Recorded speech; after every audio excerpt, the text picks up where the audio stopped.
whitiki ngā te rā ki rungo o taupiri. Te oki o kinga o ngā piki kōtuku o te pō o te kinga. Te pai o ngā mātua kua nunumi. Te takotoranga o ngā tūpuna kua rehu ki te rewa. Ka hiwa kei te ao, kei te mahuetanga iho. E wehi ana ki te atua. Nāna nei tātou I manaaki, I tiaki, I ngā wā katoa. E te kingi, tū heitia pō te tau te whirowhiro te tua whitu. Te kingi o te kotahitanga. Takoto mai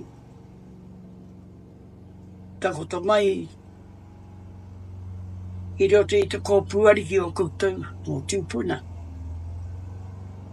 Ngā rārangi kingi, tō whaea te arikine. Te atairangi kā. Tō matua. Ki tērā o ngōruruhi a te puea. Takoto. Takoto I roto I te ringa. He whakaruru hau nei a koutou. Te iwi o te pō koutou. E moi. E moi. E moi. Tēnei te tau rua, te kau rua, te kau māri. Ko kore koe. Hei whakatau atu I te reo pōwhiri. O Ngāti Pahipoto. O te hāhi ringatu. Ko kore koe. Ko noho mai ko tō tamāhine. Hei taumata mo te kingitanga. Ko tō mākau ariki. E tami mō tea nei kia. Kia hoki whakamara mahara ki ngā kōrero waihotia mai koe. I roto I te o ngā pukapuka I tō haina koe, ki nge te o mātou. I te krihimete.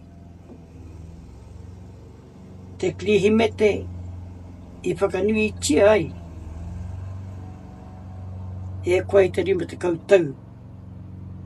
O te tūnga o te Poukai o Kokohinau. I whakanui tia e koe. I te tahongo o kuia a Puti o Brian, me Kataraina, Waiari, I Kokohinau Marae. I raro I te maru, ki e hai o te pare, haru a taupare.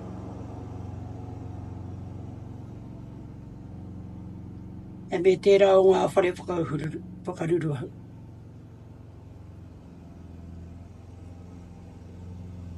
Tēnā e whakaruru hau nei I ngā mate. E aloha koa I ngā whare. E aloha koa na ki te wōhāki. E tare a tēnei. E tare a kena. Te kara. O te rimita. Nō reira. Kia huri atu ki te rohi. Te reo raupatu nei. Kia huri atu ki te reo raupatu nei.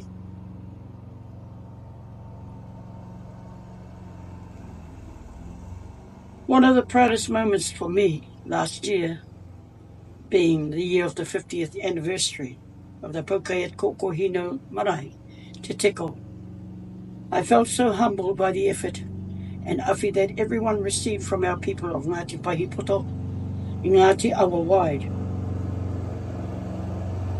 I also want to pay tribute to Kathy Waiari, Aunty Baba, and Puti O'Brien, who for as many years as I am old, who have all now become wairu, have supported Poukai over the years. Let me also mention Poukai Waiari, Charlie Verco, Erana Tūrori, and of course, Eruwera, Manuela Senior. They have all now passed, but have left behind a legacy in this much valued poukai at Kokohinau. My message to you during my lifetime was simple. Love one another. Love your children.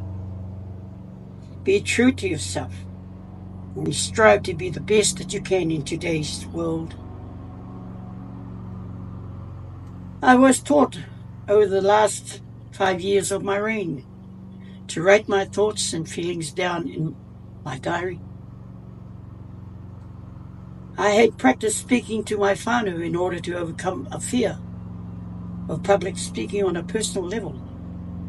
I met with people every day, and many of them for the first time. I have and had overcome some very daunting times. I now want you to use this kōrero to record your thoughts and your feelings. Write them down so you can remember. Share these things with your mokopuna. Individually, our thoughts and our views are of equal weight, but collectively they can be woven into a strong, vibrant, enduring tukutuku, showing the way to a brighter future. Set yourself lofty goals and inspire to do great things. There is a greatness in all of us if we put our minds to it and follow our hearts. Give thanks for what you have.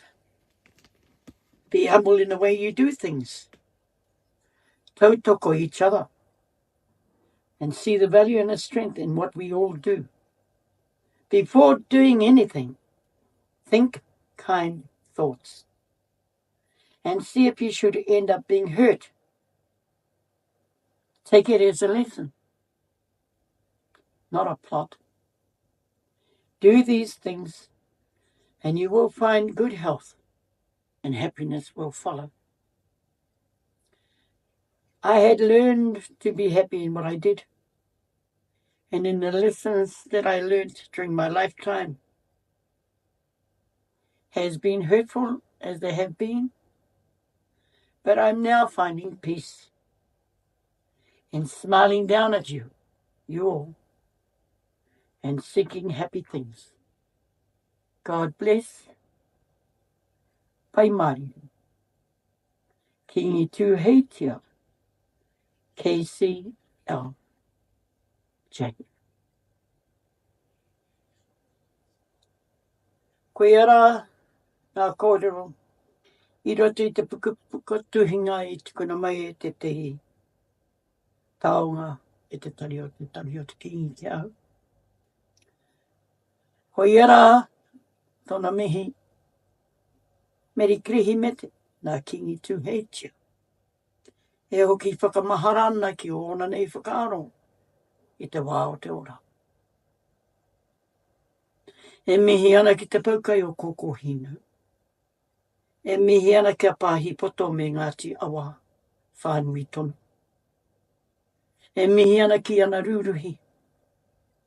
Kia puti, kia baba. E mihi ana ki era. Me kia rā ngā tuara o Ngāti Pahi poto.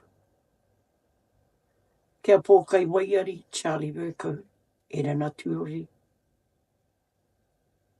Ko wai tu atu. O te kau mātua Ngāti Rari. Iriwera, manuera. Te kau mātua. Te rangatira. O Pahi poto. Ko wairua koutou katoa e te kingi. Engari ko ngā kupu. Ko ngā kupu kei Taura tonu. Kei Taura tonu.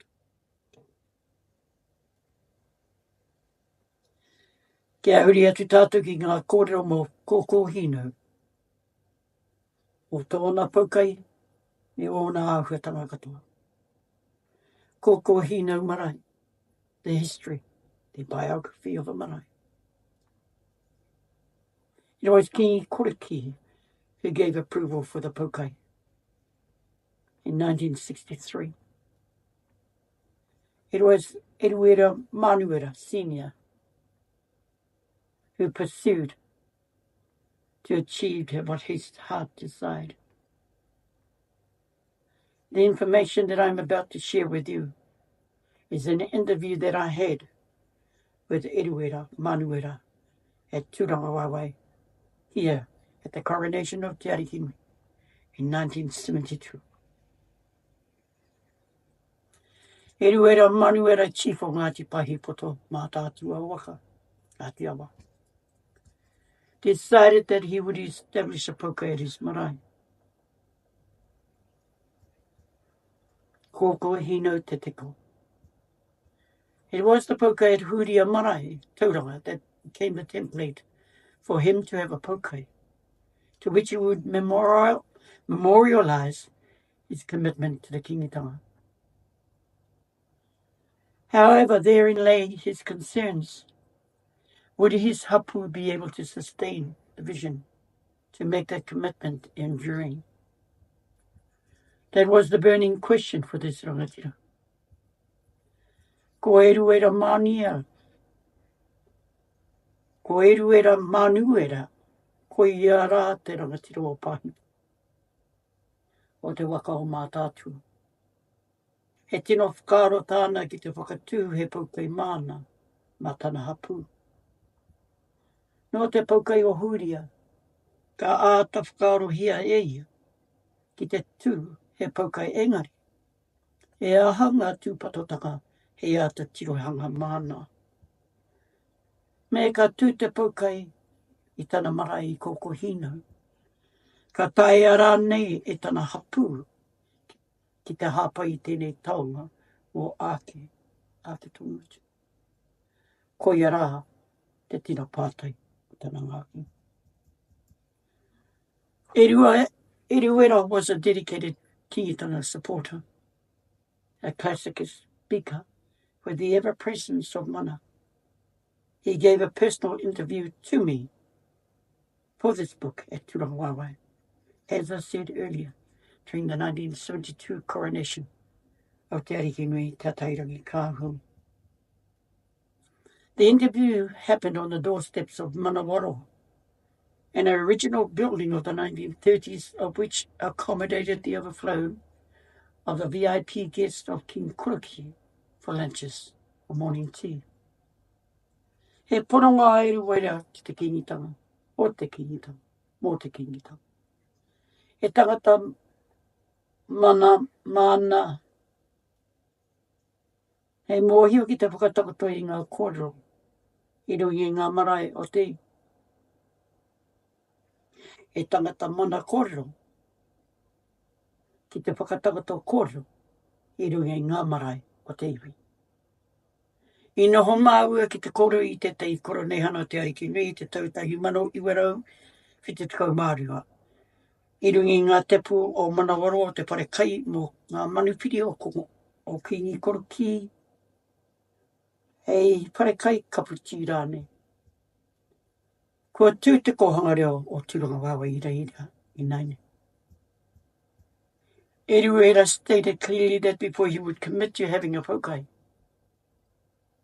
he needed to attend each Poukai throughout the circuit to assess as to whether he and his people would be able to do justice to the taonga and to commit to carrying the responsibility of a Poukai for eternity. His concern was, will my people be able to carry the kaupapa and do right by it? His concerns were allayed. Kokohinau has celebrated its 50th year of having a Poukai. Their commitment is a living memorial statement and testament to their rangatira, Eduardo Manuera, and to the kingitanga. E rua tau e whai ana a Eduardo i ngā Poukai o te kingitanga. Kia kitea e ia he ahanga uautanga o te mahi, me te hari i te taonga nei Poukai. Ko te awanga I ngā e ngau nei I tana ngākau. Ka tae rānei tana hapu ki te hari I tēnei kaupapa mō ake tonu atu. Ka tae rānei. Ka tika rānei tā rātou mahi I tēnei kaupapa. He ahanga tui mahatanga hei tirohanga mo te whānau a te hapu hoki. Ka titiro tātou. Ka kaha rānei rātou ki te kawa I te poukai I muri I au, I muri I tana matenga. Ka pēwhia te hungaranga tahi, te apōpōtanga. Ka pēna tahi koutou hānei I o rātou mātua, kau mātua hoki. Ka pono rawa aku mokopuna ki te kaupapa o te kingitanga, ka aha rānei. Ka tau te wairu o te rangatira nei, ia e ruia. Kua hipu atu I te poukai o Kokohinau I te 50 tau, nā, e hae kaha tonu nei, I tēnei raha. To align to the ringatu custom, a poukai is held mid-Saturday. The poukai is held mid-Saturday each January. In the early days, for a short while, the poukai was held in Te Whaiti, with an overnight stay at Kokohinau Marae. After breakfast, there we would travel on to Whaiti.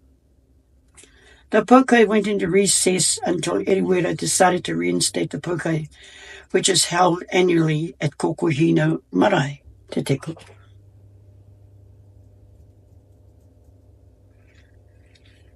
When we look at the history, is that Te Hahiringa too, its connection with the kingitanga, is that the children of the king, he has aligned their religious beliefs to settle with that of the motu. To settle that with the motu, being Marae Kura, Hahi, Ringatu, Ratana, likewise. And e hoki ana ki ngā kura tawhito. Kia hono ai, te noho mai ngā uri o te kingitanga. Ngā uri o pōtatau te wherawhero. Ki te motu. Nā te motu I timata ai te kingitanga. Kia noho mari e, ki hei, te ukai pō o te whakaaro. Rangatira. O te kingi a kingi tū heitia. I tukuna ai, ana mohopuna, ana tamariki. Ki raro I ngā hahi o te motu. Nō reira kia kouta katoa, e whakaaro hia nei e au. Te āhua ki ngā kaupapa. E te kingi. Kua wairua mai koe. Kua wairua mai koe I roti ngā āhuatanga katoa kei te aroha te ngāka. Kei te tangi mō te erawa nei. Ko tēnei kia taurāna. Ko tēnei kia taurāno. I te rangi I wehe ai, ka wairua I te ao nei. I reira, kua tau. Kua tau te tikanga. Ki rungi I te tuku whakamaimiti, tuku aroha, rere roimata. Ki runga I ako. Ko te poukai I Kokohinau. Ko I rāta poukai, tuatahi, ka noho mai. Tō mākau. Ko kore koe. Ka noho mai, ngō tamariki. Ko kore koe. Ka noho mai, ko te ariki nui puini, ngā waihono I te pō. I runga I te taumata o rua taupare. I raro I ta maha. Ka tare, ko te rā, e kia nei ko te pau ōhāki o te rā. Ko koe ka tare I te taha, ko te wairua O toa ia he te ki. Hei whakamauri i te ohaki o te rā. Ka rere i runga. Ko tērā, ko te pau ohaki o te hahi ringatu. Hei whakaruru hau i te kīnitanga. I roti i te rā, Poukai o Kokohinau. E te rangatira. E ruera. Ko noho mai o tama. O noho mai hei pupuru i te taha o, te taha o tō hapu. E. Autau e whakatina nana tia e te Poukai o te rā. E mihi kone kia koutou. Tēnā koutou. Tēnā koutou katoa.